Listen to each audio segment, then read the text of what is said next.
Translation by His Divine Grace A.C. Bhaktivedanta Swami Srila Prabhupada Ki Jai.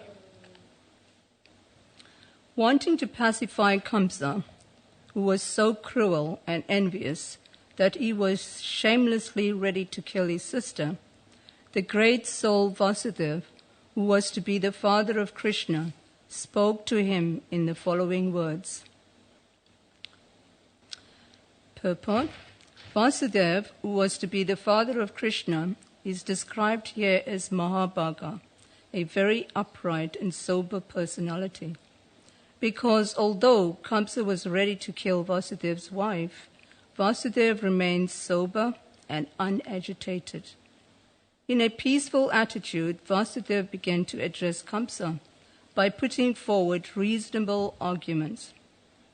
Vasudeva was a great personality because he knew how to pacify a cruel person and how to forgive even the bitterest enemy. One who is fortunate is never caught even by tigers or snake. Om Jnana Timirandasya Jnananjana Salakaya Chaksurun Militan Jena Tasmai Shri Guruve Namaha Shri Chaitanya Manobhistam Stapitam Jena Bhutale Swayam Rupa Karamayam Darati Svaparantikam Vandeham Shri Guru Shri Yutapada Kamalam Shri Gurun Vaishnavam Scha Shri Rupam Sakrajatam Sahagana Raghunatam Vitam Tam Sajivam Sadvaitam Savadutam Parijana Saitam Krishna Chaitanya Devam Shri Radha Krishna Padam Sahagana Lalita Shri Vishaka Vitam Scha He Krishna Karuna Sindhu Dina Bandhu Jagatpate Gopisha Gopika Kanta Radha Kanta Namostute Tapta Kanchana Gorange Radhe Vrindavaneshwari Vishabhana Sutta Devi Pranamami Hari Priye Vanchakalpatarvishcha Kripa Sindhu Vyevacha Patitanam Pavanibhyo Vaishnavabhyo Namo Namaha. So here I am sitting on this hot seat. Haven't been giving classes for a long, long time, and I feel like a rusty tank, as Shivaram Maharaj would put it. He says that devotees that have been doing Sankirtan for years and years in the past, they should go out now. They're classified as rusty tanks. So in order to prove that we're not rusty tanks, we should be going out at least once or twice a week, if not doing full-time service in the temple. I'm trying to canvass for Sutapa, so we get that 100,000 books out for the marathon. Anyway, this is amazing text. It's got a short purport, but by the blessings of all the devotees here, be able to say something. You can see here a clear difference between a devotee and a non-devotee. It's very easy to ascertain who's a good person and who's a so-called bad person. At the same time, we don't propose, as long as you see dualities, you have to suffer. So in one sense, no one is a bad person, no one is a good person. The so-called bad person is only covered by the three modes of material nature, actually. Everyone's a devotee of Krishna at heart. So here you can see Kamsa, his character is unbelievably atrocious. Actually, he's got a special chapter here. The fourth chapter is the atrocities of Kamsa. All his bad behavior is being described in detail. So here you can see, actually in 33 and 34, when there was an omen, the omen was kind of ridiculing Kamsa, called him the beast of burden. What is the beast of burden? A beast of burden is like a camel, an ass, a dog, an elephant, anything that carries a load on the back is called like a beast of burden. So here the omen was actually calling Kamsa this beast of burden. Why? Because he was actually carrying the mother of his killer. So this omen was trying to wind him up. So in this way, it's calling him this various name. And the term Vahasi is used, which is this beast of burden. And he's also called a Buddha. In 33 and 30, it's called a Buddha. A Buddha means you're brainless. You got no intelligence. You're carrying someone that's going to kill you. You're brainless. So therefore, this Kamsa was being wound up. How do we fare when we are called names and we are insulted? How much can we tolerate? So here, these are the names that Kamsa is being called. Actually, his tolerance is being checked here. So sometimes when we are on Sankirtan, we have a tough time with people saying no to us. They don't only say no to us, but they insult us and they call us names. The main thing I get is, why don't you go back to your country? I get this all this time when I'm on Sankirtan. What are you doing here? Why don't you go back to your country? So people can insult you in so many different ways, and that what they say, this is the test for us to check whether we pass it or we fail it. Whether we have the qualities of Vasudev or we have the qualities of Kamsa. We have to differentiate. Who are we? How can we are devotees, and it's a very rare thing to be a devotee. We don't understand the rarity of a devotee. Therefore, sometimes there's a tendency to take it for granted. And especially when we doing temple service. Every day, we're doing temple service. We take it for granted. And we don't have the realizations to know the benefits of this devotional service. And it's very difficult for us to show appreciation. Unless, they say, austerity is the wealth of Brahman. Unless we embrace austerity, then it will be easier for us. That purification of the heart, the soul, gives us intelligence to understand how we're making progress in devotional service. So yeah, you can see Kamsa, he wanted to kill his own sister. He had no intelligence, no understanding. He was so selfish, so envious. He couldn't see, he was blinded to his own family. He wasn't even bothered whether his family will be degraded or he will be degraded by killing his sister. Not only his sister, but he's killing his younger sister. She's called Anuja. Anuja means younger sister. So the son, at the age of 25, he was supposed to protect the parents. And if there's any other offsprings, he was supposed to be the protector. But yeah, because Kamsa was so filled with greed, with hate, with envy, all the bad qualities of a non-devotee, that he couldn't see through the eyes of Shastra or to the eyes of a devotee. So you can see an ordinary person, when called names, they would act, they would retaliate. They would return, they say tit for tat. But a devotee is sober. This is Vasudev. He was very sober. He was unagitated. He was very peaceful.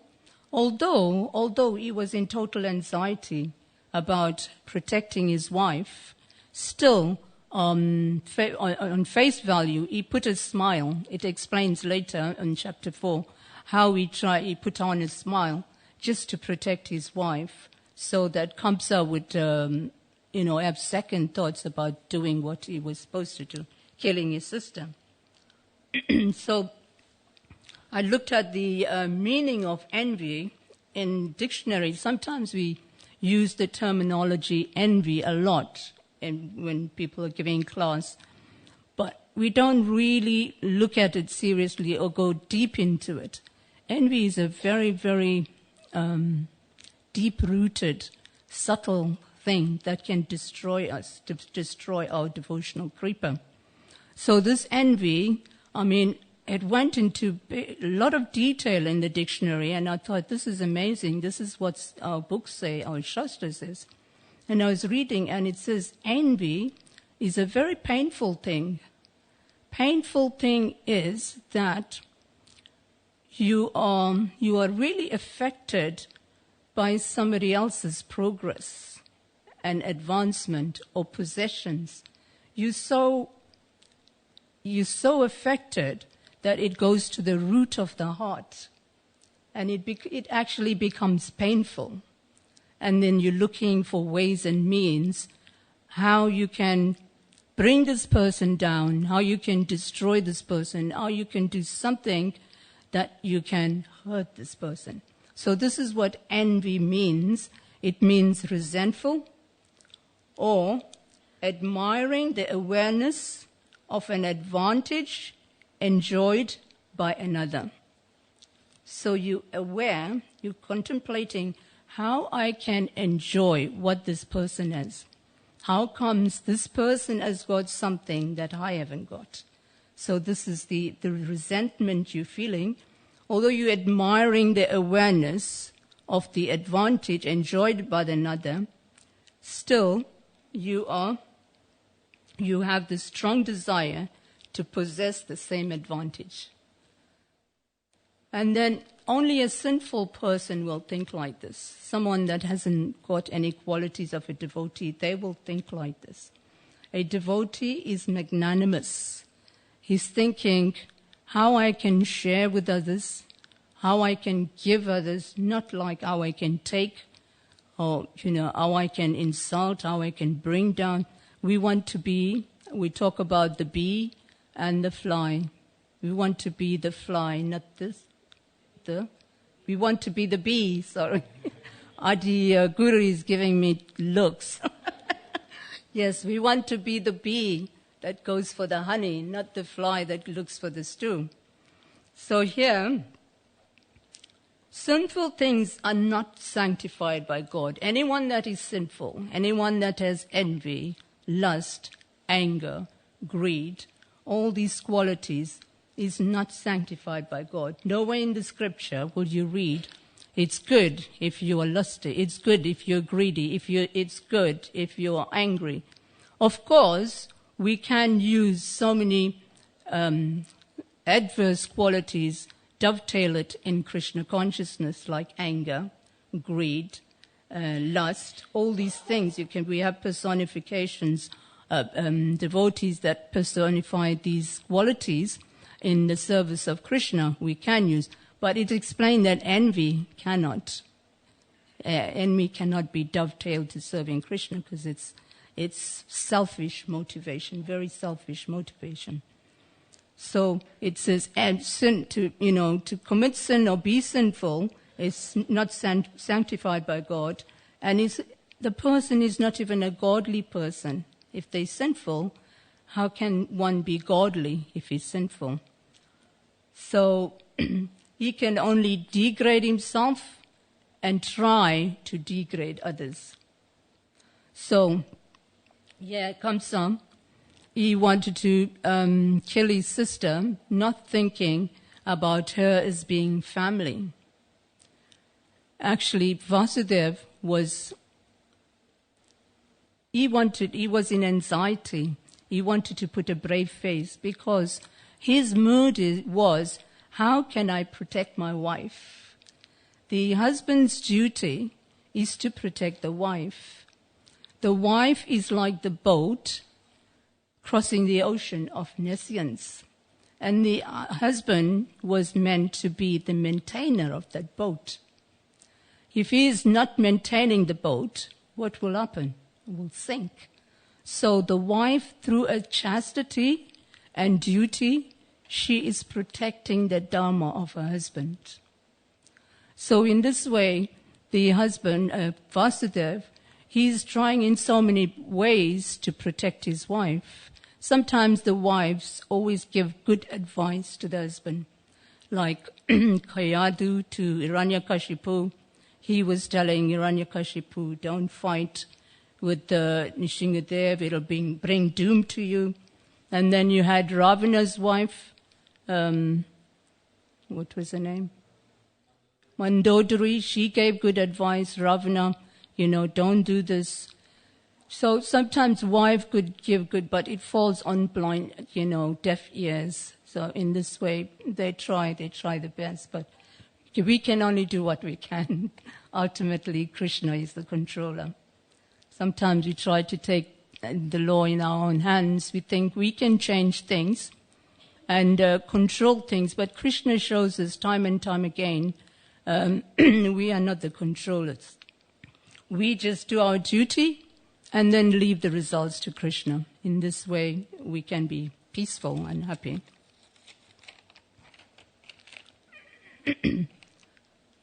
So here Kamsa despised anyone having anything, basically. He wanted everything for himself. He wanted to rule as a king, and he wanted to possess everything. And his friends, his ministers, were actually the demons of demoniac mentality. At one time, when he was in the association, this is when association of devotee is so vitally important. Sometimes in the association of Vasudeva and Devaki, their good qualities would rub off on him. And then, when he went out and he spoke to his demoniac ministers, they would say, no, the demigods are on the side of the Vishnu. So if you don't kill the demigods, and if you don't kill Vasudeva and Devaki, because for Devaki is going to, the eighth child of Devaki is going to be your killer. So if you don't kill them, you're not going to be happy. You won't be the king anymore. You won't rule. So they were actually poisoning his mind in this way to continue with these atrocities towards Devaki and Vasudeva. So Kamsa was actually shameless. So how do we deal with such things in our life? Shri Shri Radha Gokulananda Ki Jai. Sometimes we as devotees as well, we don't care about the consequence of a problem. We don't see it because we have our agenda, we have our points, and we want to push it forward, push it to the maximum. So we get the result or the satisfactory answers that we need to pacify us. So sometimes we go through difficulties in life, pushing to correct something in a problem. We push the agenda so far that it becomes intolerable, and then we become bitter about it in a situation. Then anger, all these bad qualities come in place, and blame. So in one sense, we're always looking for our own destiny, karma, or whatever the case may be. We're always looking to put blame on anything that happens to us. We put blame. But in the fourth chapter, Devaki is using some politics to get, because when Kamsa wanted to kill the seventh child, he pulled the child off her, he wanted to kill. And Devaki knew that this seventh child was actually belonging to another mother. So her heart softened, and she cared for this child so much. So she was playing a political game with Kamsa. And they say to be successful in politics sometimes, you use, in this fourth chapter, he says, you use three ways to get a person. One, you use resentment, compromise, and then you ask for a gift. So what she did was she was chastising Kamsa How can you kill this child? This is a baby girl. It's not for you to kill. It's the 8th child, the boy that's meant to kill you. Why are you killing? And she was chastising him. And it's not even a boy child. It's a girl. And how sinful it is. You're going to get the reaction for doing this. You know, it's going to bring doom on you. So that's what she said in the beginning. And then she wanted to compromise with him. And then she said, Kamsa, actually, it's not your fault what you're doing. Because our destiny is such that we have to accept everything that happens to us, whether they're good or bad. This is our karma. We have to accept it. And Prabhupada mentions that real surrender means that we have to accept everything as Krishna's plan, whatever is happening to us, especially difficulties, the reverse of in Krishna consciousness. We might see difficulties if we look at the dualities, you know, happiness, matra spouses to kunti, happiness and distress, heat and cold. If we see dualities, then we see difficulties as painful. But a self-realized soul sees these difficulties as a purification of the soul. Like Queen Kunti was praying, please give me more of this, give me more calamities so I can remember you always. Because normally when someone is having a good time, when someone is in a comfort zone, so to say, with no problems in life, happy, it's very difficult to be conscious of thinking of Krishna, thinking of God. In times of difficulties, then we very quickly, want to pray. Prabhupada explains that when there's wars, there's pestilence, and people are dying, then even the aristocrats, even the politicians, will pray and ask, for help in that sense, because natural calamities is beyond this human, help. No one can help. These natural, they will happen anyway. No one can do anything about that. So, in this verse, we can learn a lesson by the qualities of Vasudeva and the qualities of Kamsa. So we can see in our everyday life, when difficulties arise, we can test ourselves. How are we as devotees faring? How we can handle insults, problematic situations. Sometimes we feel we exploited, we push to the max. We cannot take this. Is this fair? Is this justice? We're always asking ourselves questions about these things. Of course, I'm not saying we be like, vegetable cabbage. We act when there's a need, but the best way to act is to reveal one's mind in confidence to someone that you can trust, or someone that can help you, like a mentor, someone in authority. If you have a spiritual master, we always have a guide to move us in our Krishna consciousness. So we can't say we don't have anyone. So, there's always some devotee there to help us. We just have to open up a little bit. In this way, we can be helped. It's just, revealing one's mind. So in Krishna consciousness, there's always challenging situation. Prabhupada says that real harassment starts when one becomes a devotee. So when we're non-devotees, then it's very easy to cover up the difficulties. Intoxication, gambling, illicit, we break all the 4 principles, and when you're intoxication, you forget that you're suffering, so-called suffering. And then the next morning, you get a hangover. And the cycle, it goes around just like birth, death, old age, and disease. The cycle goes on and on and on. When are we going to stop this cycle and get up and say, I've had enough? Enough is enough. When are we going to say that? When are we going to be Vasudev and not Kamsa? We should keep asking. Every day we should ask these questions, because these difficulties, these problems, these adverse situation is not going to end. It's going to go on till the time maybe we leave. We don't want to talk about next birth. We want to proper say we have to finish our business in this life. And there's no question we can do it. We have to say, I can and I will. But the can and I will only take place if we develop the qualities of Vasudev. We have to strive for it. It's not an overnight thing.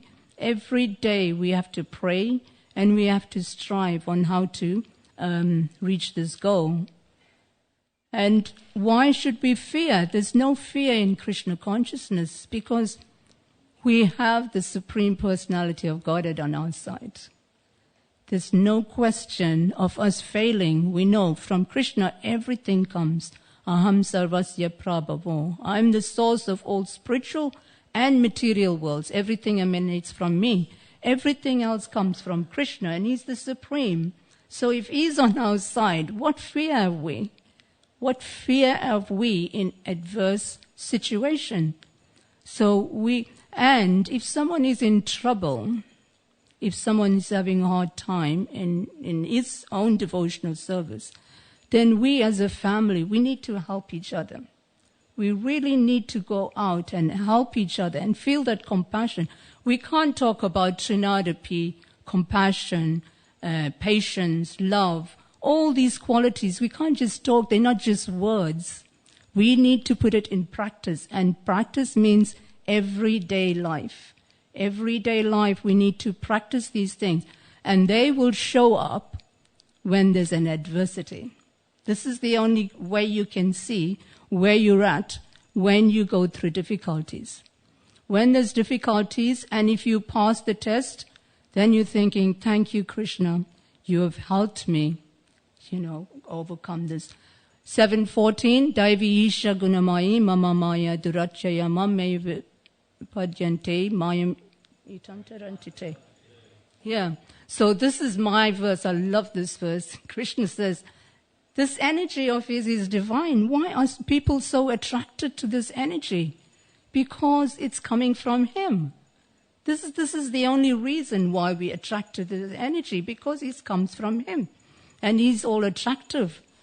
But we have a little, one or two, instead Krishna has 6 opulence. We might have 1 or 2 of his opulence, and we think, yes, I'm the controller. I can enjoy separately from Krishna. Some people may have 5 opulence, like celebrities. They have everything. They have fame, they have wealth, they have, 5. And you think, where's the 6th one? And then you find they're committing suicide. What a shame, So this is the thing, because this energy, Krishna says, this divine energy of mine is very difficult to overcome. With the 3 modes of material nature, this divine energy of mine is consisting of the 3 modes of material nature is very difficult to overcome. But one who takes shelter of me can easily cross beyond it. It's like a calf's hoof that water is filled in. It's not difficult to cross over, is it?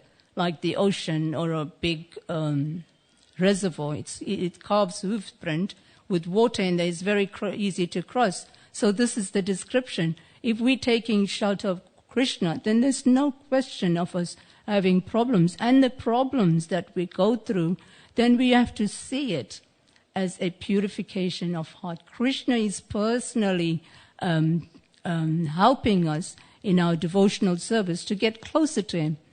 And I was reading somewhere, Krishna says that one who is very intimate to me, one who is very dear to me, I take away his material desires.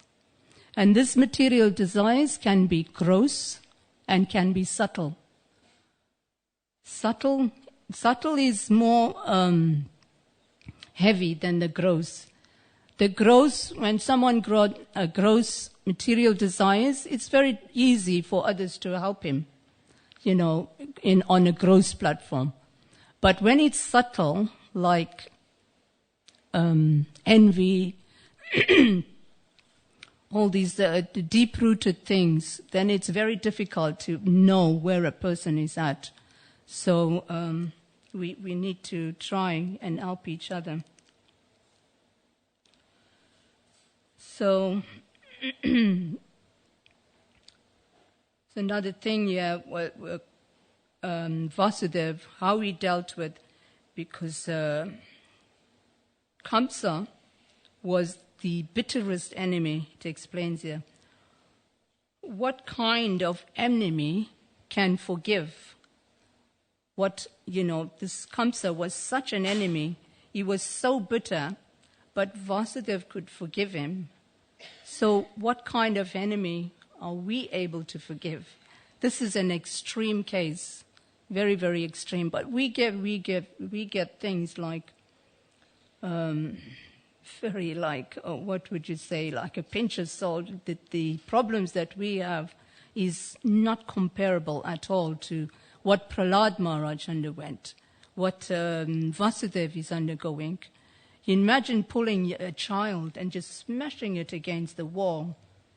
How would you feel? And someone's getting married on the wedding day, and not even outsiders. Something happening in the temple room, and all of a sudden the wife's brother walks in, go to the bride and pulls her hair and try. No one's going to stand and watch that. And the husband is probably like, if he had a gun, he'd shoot, the brother, he'd do something ridiculous to protect his wife. So these are such extreme circumstances, but we are not even asked these things. This is Kali Yuga, So we are not even experienced this kind of things. We have to be conscious. As this morning, that was very interesting, the four principles. What was that, Sutapa? You was reading beautiful propositions. There's 4 principles that we always have to remember. Association of devotees. Sorry? Always think of Krishna. Yeah. Worship. Yeah. So these are things we have to always remember to do, and then in that way it's opposite. Oh God. Anyway, I found that the only way to really smooth our rough edges is to go out there and give the holy name to God. Krishna says, one that glorifies my name is very dear to me. If we go out there and we come face to face with the materialist, and if we can pass the test, then we're really getting somewhere. That's how I feel. And it's very, very helpful for our Krishna consciousness. And people do come back. If you show a brave face and you're kind and gentle with them, even though they insulted you, I've had people come back to me and say sorry on Sankirtan. So, it depends. They feel bad. They feel bad when they're not nice to you if you don't retaliate. So if there's any questions or points...